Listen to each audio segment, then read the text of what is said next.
ફરસાણની જુદી જુદી વેરાયટીમાં કેટલાક ફરસાણ એવા હોય છે જેને બનાવી અને લાંબા સમય સુધી સ્ટોર કરી શકાય છે અને લાંબા સમય બાદ પણ તેનો ટેસ્ટ જળવાઈ રહે છે. Hello friends, welcome to my home kitchen. આજે હું ડ્રાય ફ્રૂટ સમોસાની રેસીપી લઈને આવી છું, જે 2 થી 3 મહિના સુધી સ્ટોર કરી શકાય છે અને તેનો ટેસ્ટ પણ જળવાઈ રહે છે. ચાલો બનાવીએ ડ્રાય ફ્રૂટ સમોસા. તે માટે સૌથી પહેલાં એક બાઉલ મેંદો મિક્સિંગ બાઉલમાં લઈ તેમાં સ્વાદ મુજબ મીઠું એડ કરી અને તેને સારી રીતે મિક્સ કરી દેવું. ત્યારબાદ તેમાં 4 થી 5 ચમચી ઓઇલ એડ કરી અને તેને સારી રીતે મિક્સ કરવું. ડ્રાય ફ્રૂટ સમોસાનો પડ ક્રિસ્પી બને તે માટે આમાં ઓઇલ થોડું વધારે એડ કરવામાં આવે છે. આ રીતે બાઇન્ડિંગ આવે એટલું ઓઇલ એડ કરવું. જો ઓઇલ ઓછું લાગે તો વધુ એડ કરી શકાય. હવે તેમાં અડધી ચમચી જીરા પાવડર એડ કરી ત્યારબાદ થોડું પાણી એડ કરી અને લોટ બાંધવું. તો સમોસાનો આ લોટ થોડો કઠણ બાંધવાનો છે. પાણી થોડું એડ કરતા જઈ અને બાંધવાનું, જેથી લોટ સારી રીતે કઠણ બંધાય. તો 1 બાઉલ મેંદાના લોટ બાંધવા માટે 1 વાટકી જેટલું પાણી જોઈશે. હવે આ લોટને સારી રીતે મસળી અને કેળવી લેવું. ત્યારબાદ તેને ઢાંકી અને 15 મિનિટ માટે રેસ્ટ આપો. ત્યાં સુધી સમોસાનો મસાલો રેડી કરીએ. તે માટે 1 બાઉલ તીખા ગાંઠિયા લેવા અને તેને મિક્સર જારમાં એડ કરી અને તેને ક્રશ કરી લેવા.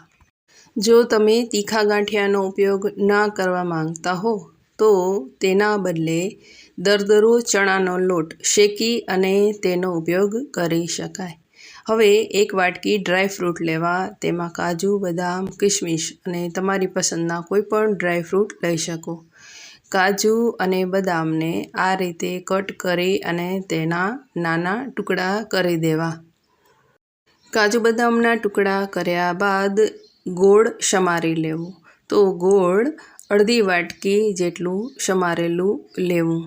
તો મેં આ રીતે ચાકુ વડે ગોળને સમાર્યું છે. તમે ખમણી વડે પણ તેને ક્રશ કરી શકો.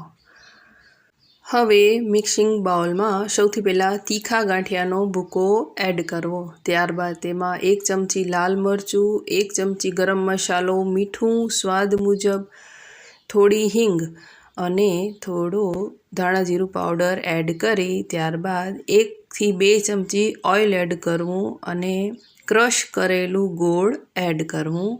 ત્યારબાદ અડધું લીંબુ નીચોવી દેવું અને બધા મિશ્રણને સારી રીતે મિક્સ કરી દેવું. તમે આ મિશ્રણને મિક્સર જારમાં એડ કરીને પણ સારી રીતે મિક્સ કરી શકો, પણ મેં હાથ વડે આ રીતે મિક્સ કર્યું છે.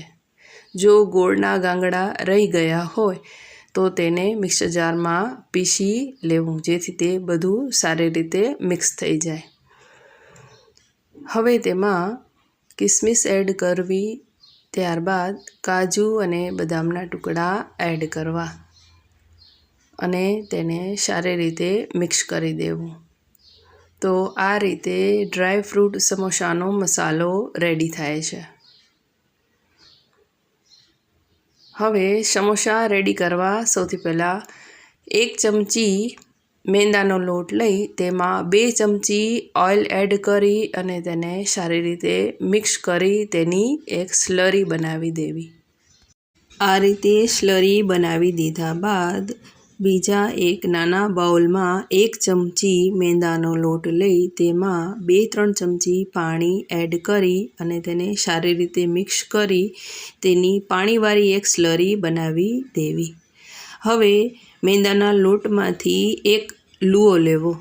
એક મોટી રોટલી વણાય એટલો મોટો લુઓ લેવો. હવે તેનામાંથી એક રોટલી વણી લેવી. તો આ રોટલી થોડી મોટી સાઇઝની વણવી. આ જ રીતે બીજો લુઓ લઈ અને બીજી રોટલી વણવી. કુલ 2 રોટલી વણી. હવે 1 રોટલી પર ઓઇલવાળી સ્લરી સ્પ્રેડ કરી અને તેના પર બીજી રોટલી આ રીતે મૂકી દેવી અને તેની કિનારી હાથ વડે દાબી દેવી. તો આ રીતે પ્રેસ કરવાથી તે સારી રીતે સેટ થઈ જાય છે. ત્યારબાદ થોડું વેલણ વડે તેને પ્રેસ કરી દેવું. ત્યારબાદ તેને આ રીતે કાપા પાડી સ્ક્વેર શેપ આપી દેવા અને દરેક લાઇનમાં પાણીવાળી સ્લરી લગાવી દેવી. ત્યારબાદ કોઈ પણ ધારદાર વસ્તુ વડે તેમાં કટ કરી અને સ્ક્વેર શેપ પર આ રીતે થોડો મસાલો મૂકી અને તેને વાળી અને આ રીતે ટ્રાયેંગલ શેપમાં સમોસો બનાવી દેવો.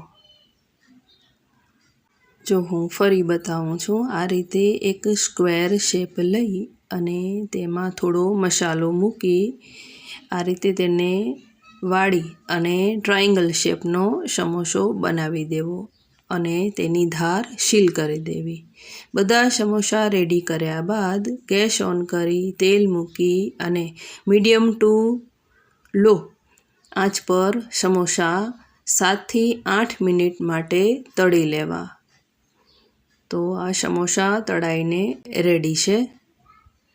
ટ્રાયેંગલ સમોસા જે ડ્રાયફ્રૂટ સમોસા છે તે 2 મહિના સુધી સારા રહે છે અને ટેસ્ટ પણ જળવાઈ રહે છે.